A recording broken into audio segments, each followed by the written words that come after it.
उधर जब अनन्या चाहत के ऑफिस से निकल चुकी थी, तब इधर अभिनव भी गाड़ी लेकर डॉन के घर के बाहर पहुंच चुका था। उसने देखा कि डॉन और रंजन उसके इंतजार में पहले से ही बाहर खड़े थे। गुड आफ्टरनून बॉस, उन दोनों ने साथ में एक सुर में कहा। अभिनव ने उनके लिए गाड़ी का दरवाजा खोल दिया। डॉन आगे वाली सीट पर बैठा और रंजन पीछे वाली पर। अभिनव ने गाड़ी आगे बढ़ाना शुरू कर दी। अब आगे क्या होने वाला था? आखिर कहाँ जा रहा था अभिनव? क्या कारण था उसका लक्ष्य के साथ मुलाकात का? और क्या चाहत अनन्या से अभिनव को छीन कर ले जाएगी, या अनन्या अभिनव का दिल जीत कर हमेशा के लिए उसे अपने पास रख लेगी? इन सभी सवालों के जवाब जानने के लिए सुनते रहिए आगे। अभिनव डॉन के घर के सामने रुका ही था कि डॉन और रंजन गाड़ी में आकर बैठ चुके थे। डॉन आगे की सीट पर बैठ गया और रंजन ने पीछे की सीट ले ली थी। क्या मैं गाड़ी चलाऊं बॉस? रंजन ने पूछा। अभिनव ने ना में सिर हिलाया और इतनी तेजी से गाड़ी मोड़ी कि रंजन का सिर आगे की सीट से लगभग टकरा ही गया था।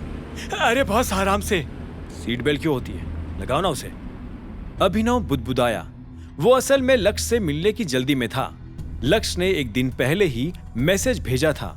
उससे अभिनव को यह समझ आ गया था कि उन दोनों के पास कोई भी बात करने के लिए सिर्फ कुछ ही मिनट्स होंगे, इसीलिए अपने समय का वो एक सेकंड भी बर्बाद नहीं करना चाहता था। तुम्हारे पास कोई खबर है डॉन? अभिनव ने एक पल डॉन की ओर देखकर पूछा। मेरे पास एक्चुअली एक अच्छी खबर भी है और एक बुरी खबर भी। आप पहले कौन सी सुनना चाहोगे?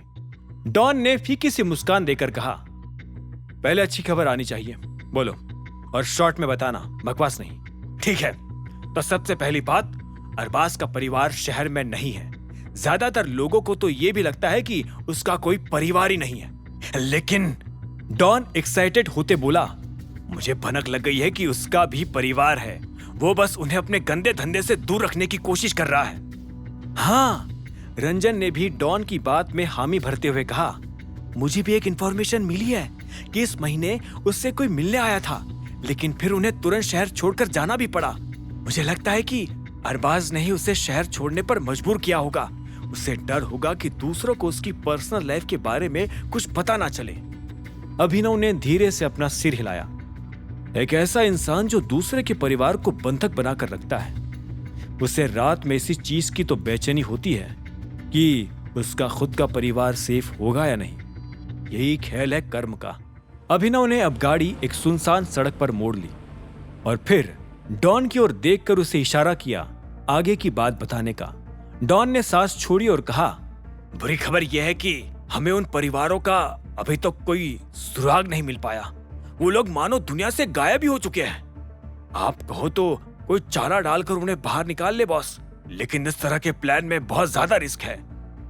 अभिनव ने उसकी ओर देखकर सिर हिलाया और फिर वो एक पल के लिए सोच में पड़ गया और उसने कहा, कोई ऐसा अड्डा जो अरबाज का हो? हाँ, रंजन ने तुरंत जवाब दिया। अरबाज अपने घर के बेसमेंट में सौदे करता है। हो सकता है सौदे के अलावा वहां और भी बहुत सारी हरकतें होती हो। बढ़िया, उस जगह को चेक करने जाएंगे फिर हम, अभिनव ने कॉन्फिडेंट होते हुए कहा।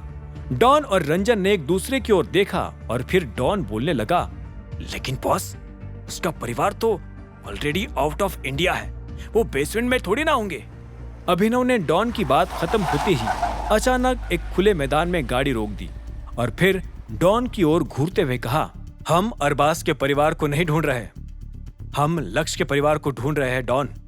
जी बॉस, लेकिन हम ऐसी जगह आकर क्यों रुक गए? रंजन ने अपने आसपास देखकर हैरान होकर पूछा। वेल, हमें जहां आना था हम वहां आ चुके हैं रंजन, अभिनव ने हल्के से कंधे उचकाए और कहा।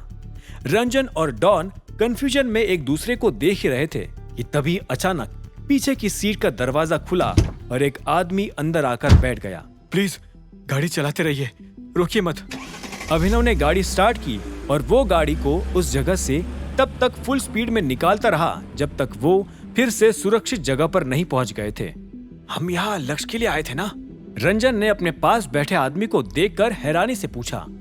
और नहीं तो क्या, ऐसी सुनसान जगह पर कोई पिकनिक मनाने तो नहीं आएगा ना? अभिनव ने कहा और फिर अपना रियर मिरर एडजस्ट करते हुए लक्ष्य की शक्ल देखी। कैसे हो लक्ष्य? मैं ठीक हूं सर, बस एक बात बतानी थी आपको। मुझे पता चला है कि कल अरबाज और दिग्पाल की मीटिंग क्यों हुई थी। लक्ष्य ने थोड़ा घबराते हुए कहा। वो अभी भी इधर उधर देखे जा रहा था, इस डर से कि कहीं उसे किसी ने देख ना लिया हो। इसी वक्त डॉन चिल्ला उठा, क्या अरबाज दिग्पाल से मिला था? हाँ, लक्ष्य ने सिर हिलाते हुए कहा। दिग्पाल पहले भी टाइगर सर का दुश्मन था और आज भी है, लेकिन अब वो बहुत ज्यादा खुश भी है क्योंकि उसे जल्द ही टाइगर की कमजोर नस का भी पता चल जाएगा। लक्ष्य ने अपना थूक निगलते हुए कहा। आगे की कहानी जानने के लिए देखें अगला एपिसोड सिर्फ पॉकेट एफएम के यूट्यूब चैनल पर, और द रिटर्न ऑफ टाइगर के सारे एपिसोड्स को सुनने के लिए डिस्क्रिप्शन में दी लिंक से डाउनलोड करें पॉकेट एफएम ऐप।